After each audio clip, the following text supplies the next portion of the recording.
जय हिंद। स्वागत है आपका हमारे यूट्यूब चैनल एजुकेटेड श्रावस्ती पर। मैं हूं सूरज चौधरी और आज का जो टॉपिक है बहुत ही इंपॉर्टेंट टॉपिक है मैमेरी ग्लैंड। ठीक है, मैमेरी ग्लैंड जो होता है वो फीमेल में पाया जाता है, ह्यूमन बीइंग में जो होता है मेल में नहीं पाया जाता है, फीमेल में जो है ये पाया जाता है। ठीक, तो जो मैमेरी ग्लैंड होता है उसका फंक्शन क्या होता है? आप सभी लोग जानते हैं कि जो फीमेल होती है उसके पास ब्रेस्ट पाया जाता है, जिससे क्या होता है मिल्क जो है मिल्क का प्रोडक्शन होता है। तो वो कैसे होता है, उसका प्रोसेस क्या क्या है? आप सभी लोग नॉर्मली जानते हैं कि जो है मिल्क जो है फीड किया जाता है मदर के द्वारा अपने न्यूबॉर्न बेबी को या यंग वंस को जो है फीड कराया जाता है। लेकिन जो ये मिल्क का फॉर्मेशन होता है फिर कैसे होता है और इसमें क्या क्या प्रोसेस है, तो उसके बारे में हम इस वीडियो में बात करेंगे। तो सबसे पहले मैं आपको बता देता हूं कि जो फीमेल जब रिप्रोडक्टिव सिस्टम पढ़ा जाता है तो उसमें दो एसेसरी ग्लैंड्स आते हैं। कितने आते हैं? दो एसेसरी ग्लैंड आते हैं। एक होता है बार्थोलिन और दूसरा होता है मैमेरी ग्लैंड। बार्थोलिन ग्लैंड और मैमेरी ग्लैंड। तो बार्थोलिन ग्लैंड के बारे में हमने अपने पिछले वीडियो में जो बात किया था रिप्रोडक्टिव सिस्टम ऑफ फीमेल के में, उसमें मैंने आपको बता दिया है। उस वीडियो को आप लोग देख लीजिएगा। मैं अपना वो जो लिंक है उसको मैं डिस्क्रिप्शन में दे दूंगा। तो अब हम आज बात करेंगे जो मैमेरी ग्लैंड है, जो फीमेल में जो है मैमेरी ग्लैंड है वो कैसे फंक्शन करता है। ठीक, तो यहाँ पे एक फिगर बना हुआ है मैमेरी ग्लैंड का।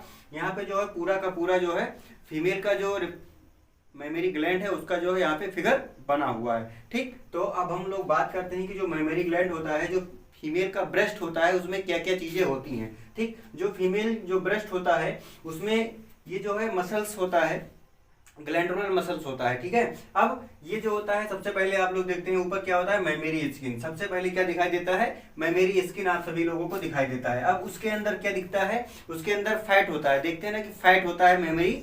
जो फीमेल का जो होता है ब्रेस्ट होता है वो ऊपर से जो स्किन होती है उसको कहा जाता है मैमेरी स्किन। फिर उसके नीचे क्या होता है? फैट होता है। ठीक, वसा होती है उसके अंदर। फिर तभी उभरा हुआ पार्ट होता है जो कि वहां पे फैट जो है पाया जाता है। ठीक, ये मैमेरी स्किन हो गया, उसके नीचे जो है फैट हो गया। ठीक, अब यहाँ पे देखिए कुछ बना हुआ है, ये स्ट्रक्चर जो बना हुआ है ये क्या होता है? ये रिब्स होता है। ठीक, ये रिब्स होता है, अटैचमेंट में हेल्प करता है। फिर उसके बाद जो है ये इंटरकॉस्टल मसल्स होती हैं। रिब्स के बीच बीच में क्या होता है? बिटवीन रिब्स जो है, रिब्स के बीच बीच में इंटरकॉस्टल मसल्स होती हैं। ये इंटरकॉस्टल मसल कहाँ पाई जाती हैं? फीमेल के ब्रेस्ट में पाई जाती हैं। और फीमेल के ब्रेस्ट में कहाँ पाई जाती है इंटरकॉस्टल मसल्स? ये जो फीमेल्स का रिब्स होता है, जो ब्रेस्ट के अंदर जो रिब्स होता है उसमें जो है ये उसके बीच में जो है इंटरकास्टल मसल्स पाई जाती हैं। ठीक, अब फिर उसके बाद क्या होता है? मैमेरी लोब होता है। ठीक, सबसे लास्ट में क्या होता है? ये मीन्स जो रिब्स है फिर इंटरकास्टल मसल है, उसके अंदर क्या है? मैमेरी लोब है। ठीक है, मैमेरी लोब जो है, मैमेरी लोब के अंदर जो है क्या होता है? मैमेरी लोब ये बना हुआ है, आप देख लीजिए ब्लैक पेन से बना हुआ है। फिर मैमेरी लोब के अंदर क्या पाया गया? ये देखिए ब्लू कलर का पेन जो बना हुआ है, ये क्या है? ये मैमेरी एल्वियोली है। क्या है? मैमेरी एल्वियोली है। ठीक, मैमेरी लोब के अंदर क्या पाया गया? मैमेरी एल्वियोली पाया गया। ठीक, ये ध्यान रखिएगा, मैमेरी लोब के अंदर मैमेरी एल्वियोली पाया गया। अब जो ये मैमेरी लोब है उसके अंदर मैमेरी एल्वियोली है। फिर अब उसके बाद क्या होता है? उसके बाद होता है, यहाँ पे देखिए ये बना हुआ है मैमेरी डक्ट।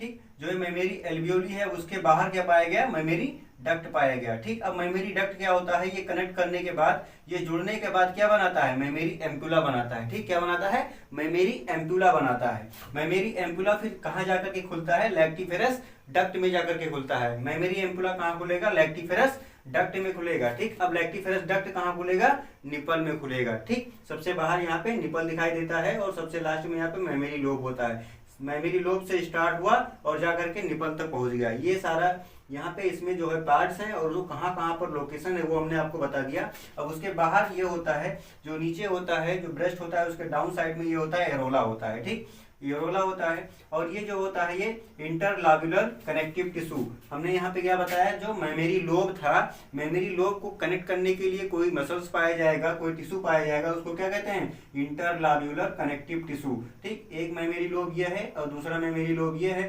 तो इसको कनेक्ट करने के लिए जो टिश्यू पाया गया उसको कहा गया इंटरलाब्युलर कनेक्टिव टिश्यू। ठीक, ये हो गया फीमेल का जो ब्रेस्ट है उसका फिगर ये बना हुआ है। मेमोरी ग्लैंड आप कह सकते हैं, मेमोरी ग्लैंड का फिगर बना हुआ है। अब हम बात कर लेते हैं कि मेमोरी ग्लैंड कैसे काम करता है। ठीक, तो ईच ब्रेस्ट इज डिवाइडेड, यहाँ पे लिखा हुआ है each breast is divided into 15 to 20 memory lobe. यहाँ पे हमने बताया था कि मेमोरी लोब होता है। यहाँ पे 1 2 3 मेमोरी लोब से यहाँ पे फिगर बना हुआ है। ठीक, अब यहाँ पे क्या लिखा है? जो ईच ब्रेस्ट होता है, चूंकि ये पेयर ऑफ ब्रेस्ट पाया जाता है फीमेल बॉडी में, तो each breast is divided into 15 to 20 memory lobe. जो ये मेमोरी लोब की संख्या होती है एक ब्रेस्ट में कितनी होती है? 15 से 20 होती है। ठीक, जो मेमोरी लोब की संख्या होती है एक ब्रेस्ट में वो 15 से 20 होती है। ठीक, तो यहाँ पे लिखा है each breast is divided into 15 to 20 memory lobe. ठीक, अब मेमोरी लोब में जो है डिवाइड हो गया फीमेल का ब्रेस्ट, सिंगल ब्रेस्ट डिवाइड हो गया लगभग 15 से 20 मेमोरी लोब में। अब ये क्या करें, इसके पास क्या है, containing cluster of cell.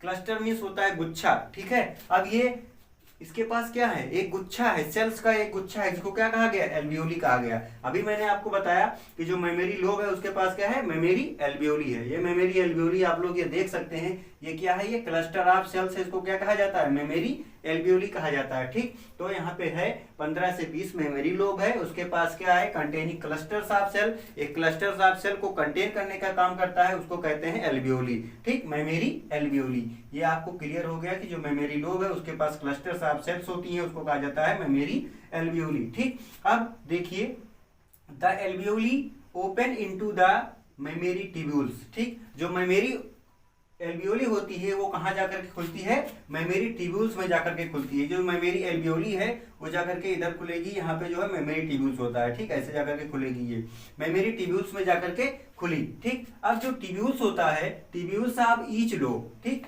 Each lobe का जो ट्यूब्यूल्स होता है, यहाँ पे मेमोरी लोब है, मेमोरी देखिए एल्वियोली जो होती है वो ओपन होती है मेमोरी ट्यूब्यूल्स में। ठीक, अब the tubules of each lobe, चूंकि 15 से 20 लोब पाया जाता है, मेमोरी लोब पाया जाता है, तो हर लोब का जो ट्यूब्यूल्स होता है वो ज्वाइन करता है और बनाता है एक मेमोरी डक्ट।